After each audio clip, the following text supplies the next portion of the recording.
हमें बात अलग करते हैं आप लोग को और हम यूट्यूबर बन गए ना तो बोलते हैं जो काम नहीं ना हुआ है हम उस काम करके बताएंगे ना मत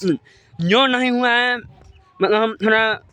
मिडिल अलग फैमिली है जो हमारे फैमिली में नहीं हो पाया है हम वो करेंगे अपने फैमिली में इतना ऊपर ले जाएंगे और अपने गाँव मेरा गाँव गाँव है मेरा और बिहार में ही पढ़ते हैं बिहार बिलोंग करते हैं बिहार बिलोंग करते हैं सॉरी बिहार में बिलोंग करते हैं थोड़ा मेरा बात टकराते हैं नहीं थोड़ा लमझा जाता है तो बुरा नहीं मानिएगा यानी उतनी दिन हम जितने दिन सिल्वर बटन आ गया उतने दिन हम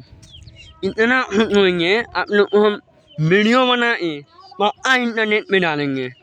और आप लोग को हम हर एक चीज़ बारीकी से दिन एक रूल आप लोग को हम बताएंगे उतने दिन और इतने पार्टी उतनी भी करेंगे सिर्फ ये लिंक सिल्वर बटन आ जाए बस और अपने माँ बाप पर गरीबी भी सब मिटाना चाहते सब और अभी हम बता दें हम एजुकेशन के बारे में तो अपना मैं और अलग में हूँ तो अभी मैं 9th में 8 में हूँ मैं 8 अलग में हूँ अभी 8 अलग में हूँ पक्का अब देखिए अपना पढ़ाई के आनंद ब्लॉगर और ब्लॉगिंग भी करते हैं क्लास में और उसके बाद पूरा दिन करेंगे दिन के बाद हम थोड़ा बाहर उड़ जाएंगे घूमने तो उस समय भी वीडियो बनाएंगे यानी धन्यवाद आप लोग का लाइक सब्सक्राइब कमेंट इनको पढ़ते रहेगा आप लोग का बहुत बहुत शुक्रिया हम करेंगे धन्यवाद आप लोग का